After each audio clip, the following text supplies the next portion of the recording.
Okay, so yes, we talked about, the video talked about four different types of nonlinear approaches to regression: polynomial, uh, doing some sort of a transformation, a data transformation, if you have nonlinear effects or nonlinear outcomes, especially if you have heavily skewed residuals, right?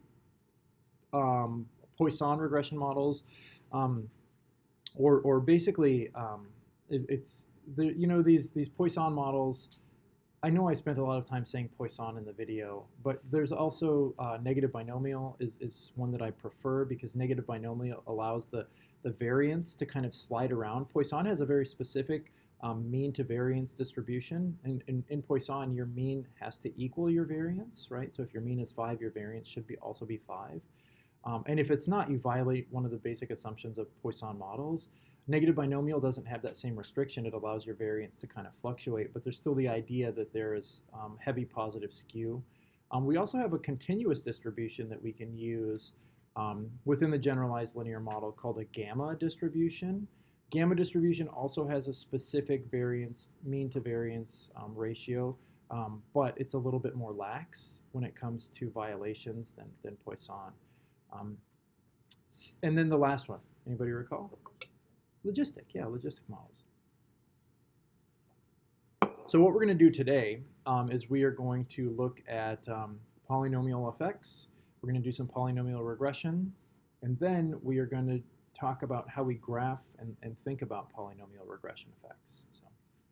So, for starters, we've got a data set here. Let's look at this. You can flip over and go down here to drinks and just type drinks, and go to PBS here and just type PBS. So I'm on variable view. And let's go analyze regression linear, and we're going to do something. We're going to put drinks in here. We're going to put PBS in here. And so what we're doing is we're predicting alcohol use from protective behavioral strategies. Let's look at our statistics. We don't need R-squared change. Let's grab descriptives though. Let's do part and partial. Collinearity sounds good. All right, that looks good. Continue. Plots. Let's put our z predicted by our z residual. And so when we do z predicted by z residual, what should that data cloud look like? Do you remember from last time? Who remembers? Should just look like a random kind of circle of data, right? Centered kind of at 0, 0. The idea is if we have homogeneity of variance, then our data is just kind of random. And if we plotted a line through that data, it should be flat, right? So this is part of our regression diagnostics and data cleaning. We want to have a look at that. Save. We're not gonna look at these, but let's throw them in here anyway. Yeah, we'll call that good. Options. That's good. All right. Let's run this model.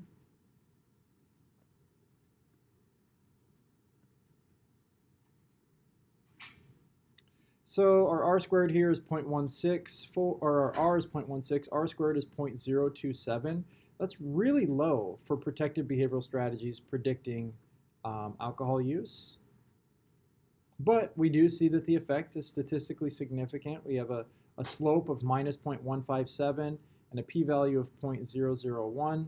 Of course, our tolerance and VIF are perfect because we only have one predictor in the model. There's no possibility for multicollinearity, right? What does this slope tell us about the relationship between PBS and alcohol use?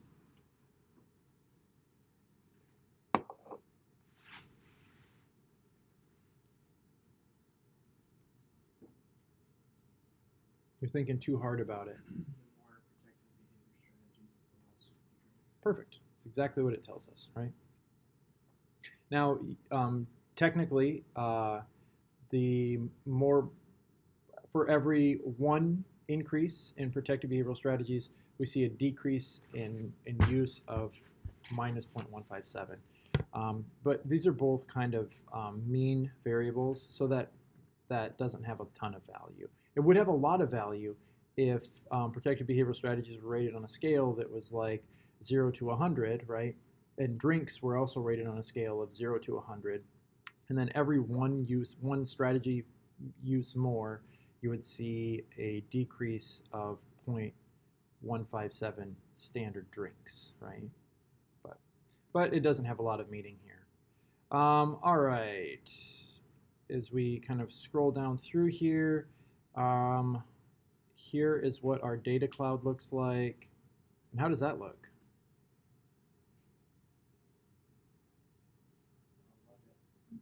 I don't like it either. I mean, it doesn't look like this portion doesn't look bad. We've got some outliers. We can see that, right? We've got some residuals that are way out here. But we have this weird thing here, and I really don't like that. Anybody want to take a guess about what's going on here? This is a methodological thing, a theory thing.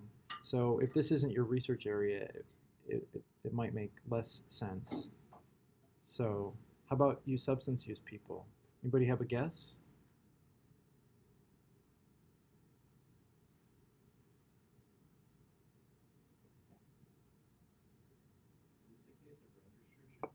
It is. And how so?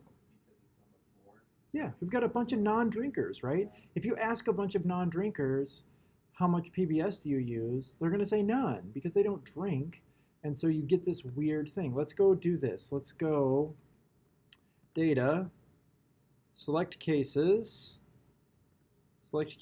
if drinks is greater than 0.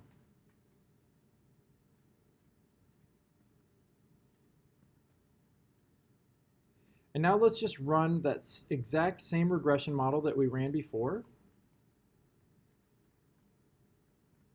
Regression, linear, we've got drinks in here, we've got PBS in here. We don't have to go in and do anything else. It's all going to be there from when we did it last time. Assuming that we're right and that removing drinkers is going to fix our model, we should see some changes in the magnitude of effective PBS, right? Because no longer is there's this 0, 0, this no relationship. And we should also see a change in that data cloud. So let's start with those first changes. Our data set now has 501 people. Before, it had 670. So we've lost a substantial amount of people, 169 people, but now we're only looking at people that drink, right? Our R squared before was 0.02. Now it's 0.13, right? Our slope before was minus 0.17, 0.18, I think. And now it's minus 0.44. It's a very robust effect, right? And if we come down here and we have a look at our data cloud, how does that look? We look at 0 and 0 centered right here. We have this kind of spread around it. If we were to plot a line through there, my guess is that line would be pretty straight. Yeah, we've got some outliers here, right? And we could go through and we could clean these folks up. We could remove them for being outliers. We could do something like that. We're not going to do that today. Oftentimes what I will do in a paper, I was always taught not to throw out data, right? If at all possible, hold on to your data. And so what I will do frequently in papers is say we identified 3 outliers, we identified 6 outliers, and we did what's called sensitivity and specificity analysis, right? Which means you remove those outliers, you run your model, you put them back in, you run your model, and there's no great test of whether the model is better or worse without those because you're losing people. It's a completely different data set. But you can then evaluate your slopes and your intercepts and say, like, you know, they're subjectively the same, right? Qualitatively, these two things are no different. And if that's the case, I'd just leave all my data in, right? I prefer to have all of the data possible because some people are outliers, right? There are going to be some noise in every data set that we do. So, all right. If we plot a line through this,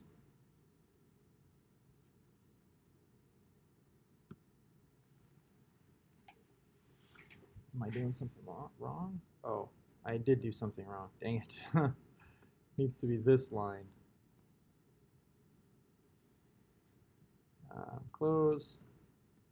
That is a pretty straight line, right? Do you see the slope of that line? That's about as close to 0 as a slope is going to get. So, all right. So,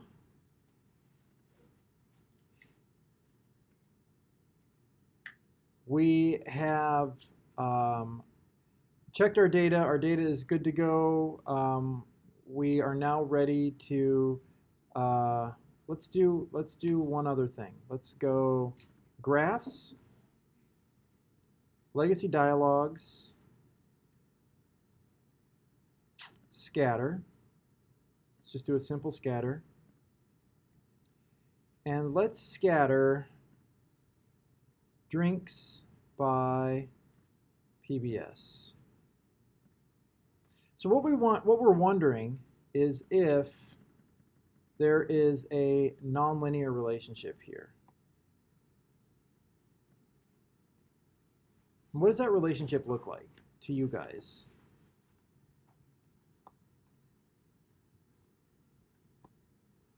Is it, I mean, if you had to guess about the correlation between these two things, we already know what the correlation is, but where's the line at? What's going on here?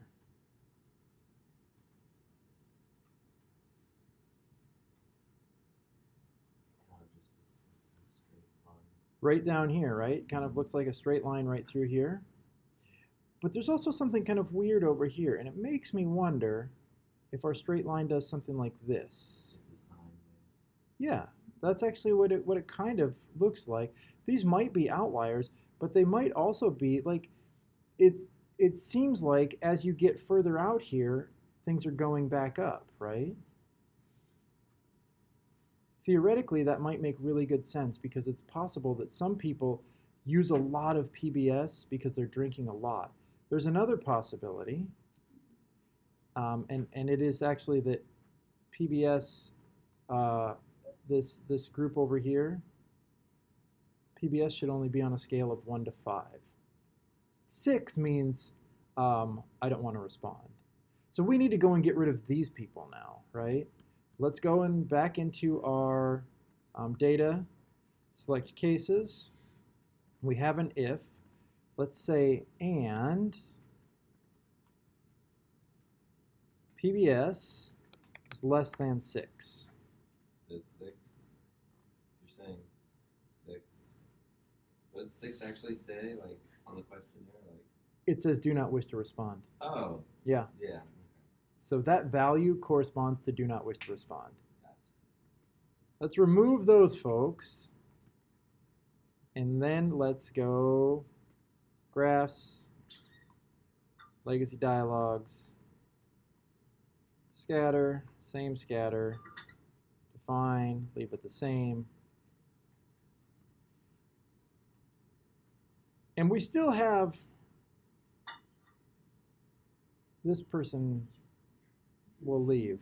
I don't know how they wound up staying in here. Is that 6 or 7? Yeah, that's 5.9. Yeah, they're just less than 6. But if the scale only goes to 1 to 5, I mean, technically what happened is there are some items where they said do not wish to respond. And so that means within it, because this is an average of all of their items. And so we get a few averages that are above 5. We're going to leave that for right now. I'm not going to worry about that. We'll just stick with 6. All right.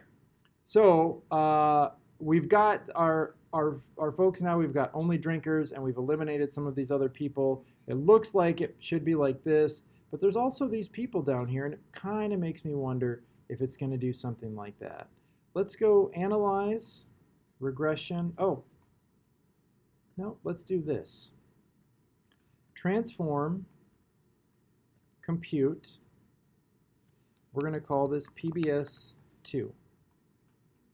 And this is going to be PBS times PBS. Now you can do the little asterisk for times, or you could do the tilde 2, right, for squared. And we make that new variable. And now let's go analyze regression linear. We've got PBS in here. Let's throw our new PBS variable in there. statistics. That's what we want. Let's just go with that. Everybody, are we all caught up? Everybody in the same spot? We hit run. We scroll down to our model, and we see that we have a significant positive effect of PBS. That's interesting. Now it's positive. It was negative. And the squared effect is now negative. And the positive effect is actually not statistically significant anymore. And neither is the squared effect. Something odd seems to be going on here. What could be going on?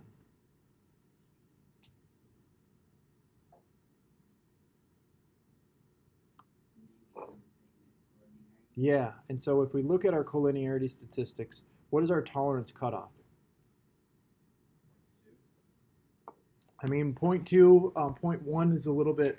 I mean, you can go with 0.2, but it's getting questionable. 0.1, it's definitely, if it's below 0.1, then there's a problem. What about VIF? 10, and we're way over 10, right? We've got some issues with multicollinearity. 2 weeks ago, we talked about how we solve those issues with multicollinearity. How do we do that? Center them. So let's do something. Let's go analyze descriptives, explore, and I'm just going to put PBS over here. Just curious what the mean is for PBS. It is 3.3149. So now, transform, compute. We're going to make centered PBS, which is PBS minus 3 point, what was that value? Anybody remember?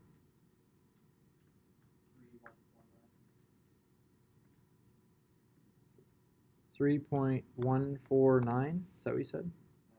3.3149. Oh, 3.3149. And okay. And while we're at it, let's go transform compute, and let's just say CPBS times CPBS. Let's call this CPBS2. And now we've created two new variables, the centered polynomial, or the centered CPBS and the polynomial of the centered PBS. Analyze, regression, linear. Let's pull these out. Is everybody keeping up? Am I going too fast? I'm going to put in centered PBS and centered PBS squared, right?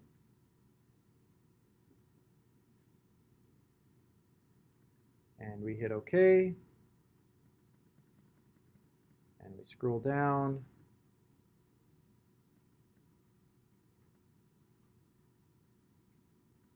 And we now see that PBS has its negative slope like it's supposed to. That's back. How are our collinearity statistics looking? Really good, right? And this is not statistically significant. We're starting to see that there is some curve in this data, right? Let's do one more thing. Let's see if we have so this is called what type of effect? This one right here. This squared one is called what? Quadratic. That's a quadratic effect, right? Let's test a cubic effect. Transform compute. Cubed times CPBS. I think I mentioned this in the video. In social sciences, we assume that nothing in nature is truly linear, right? And so you don't necessarily have to hypothesize quadratic effects or cubic effects. You can just say we tested for quadratic and cubic effects with the assumption that you know, it would be nice if everything in nature was linear, but almost nothing really is. So, all right, we've computed those variables, analyze, regression, linear. Let's now grab our cubic effect, add it in, and we hit OK.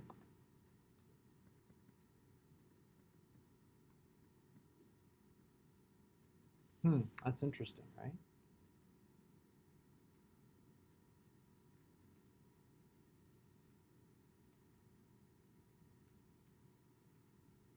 And so once you have cubic effects in there, it's very difficult to determine what the linear, what the quadratic, and what the cubic really mean. How do we figure out what in the world these things mean?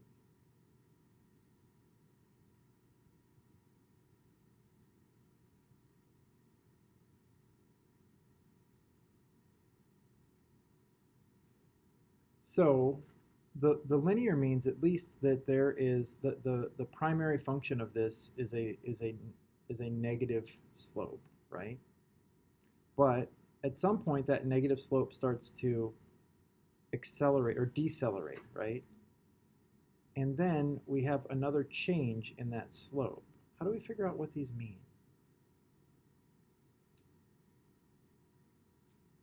Oh, and also, how do our variance or our collinearity statistics look? Looks solid, right? Looks good. Just out of curiosity, let's scroll down here. How about that? How's that look? It looks really solid. We got one dude out here messing with things. But other than that, looks pretty good, right? Yeah, we got to plot this, right? We could, just before we do that, we're going to do something else and then we're going to take a break. But we can go like this, right? We can go analyze, regression,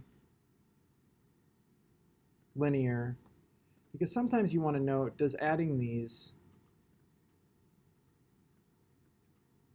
improve the model, right? Next. So if we put the linear in block 1, the quadratic in block 2, and the cubic in block 3, we can then step through this process and get changes in R squared. So here are our changes in R squared for each model. And you can see the kind of basic models here. And did I do something wrong? It's not giving me my changes in R squared across blocks, is it? Am I missing something? I must be missing something. I didn't select it, did I? Let's go in here. Regression, linear, statistics, R squared change. Here we go.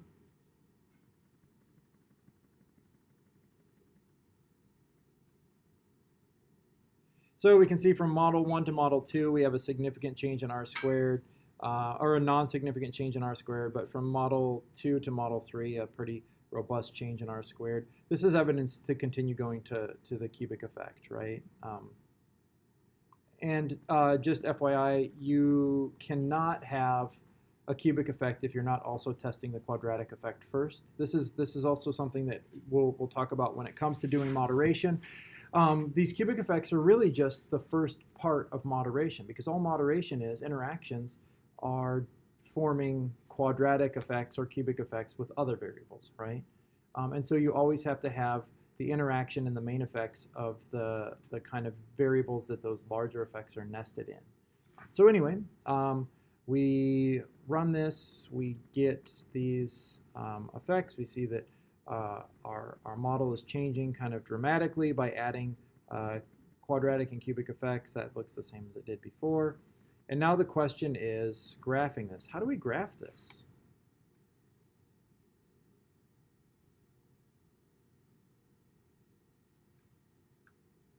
Anybody know how you graph a quadratic effect? Good, that's why we're in this class.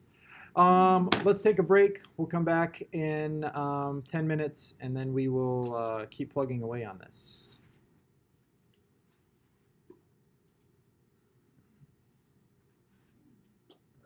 So you did that study?